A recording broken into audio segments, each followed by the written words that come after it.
the White House website, which needs congressional approval. And perhaps the most enticing promise so far, cash. A $2,000 tariff refund check for every American. But as good as these proposals might sound, there's been no actual movement to make any of them happen. And even if they do, there are questions about whether they're going to work that well. Joining us, co-host of the Prof G Markets podcast, Ed Elson, and former advisor to President George W. Bush, Mark McKinnon. Ed, where do you want to start? The $2,000 checks or the 10% cap on interest rates, the banning of real estate purchases from large investors? You take it. We could talk about all of them. I guess the first thing I'd want to do is just address what I think is the elephant in the room here. We're talking about affordability. It's very hard to take this seriously. I'm going to try to, but it's very hard to do that when we currently have one of the largest regressive taxes in American history, which is the tariff. And as we've discussed before, it's not a tax on foreigners, it's a tax on Americans. It's the American importer that pays the tariff. They split that cost with the consumer. They pay it in the form of price increases. That's why prices are going up. So the elephant in the room, I have a quick and easy fix to this problem, and it's to get rid of the tariffs. It's just get rid of them. It was fun while it lasted, but it didn't work. That's why prices are going back up. Manufacturing jobs disappearing faster than ever. Labor market isn't improving. Everything they said the tariffs would do, the tariffs didn't do. So I think the pitch for me is undo it. We can get into some of these proposals, happy to do it, but it's very hard for me to take it seriously when the tariffs are in place.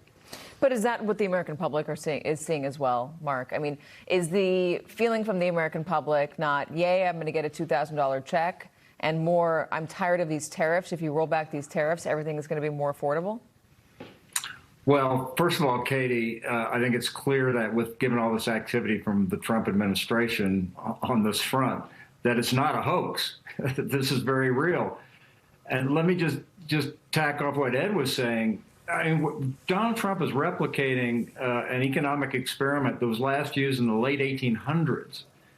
And I think what's also clear that we're hearing from large manufacturers and large businesses in America is that I don't think we've even seen the full extent of the tariff impact on consumers, because largely they tried to absorb as much as they could, but they can't absorb much more. And so I think we're going to see a huge increase in all of those. Now, the proposals, I'm not an economist, and I can't speak very knowledgeably about each of those, except to say I think it's really picking around the edges. And listen, I'll mention the health care plan. The Republicans have said they're going to have a health care plan now since Obama was president, and we don't even have a draft of one yet. So I don't think that anybody's going to take this very seriously. Yeah, that is a good point. I mean, listen, Ed, what I struggle to understand here is that affordability is obviously the number one issue, if not the number two issue in this country, depending on what you're asking a person in the moment. But it's usually the number one issue.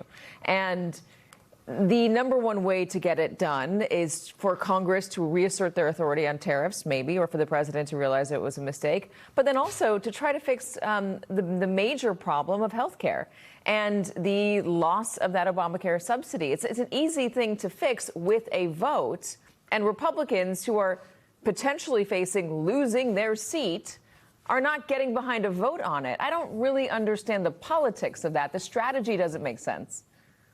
I think it's a real problem because, as you say, the tariffs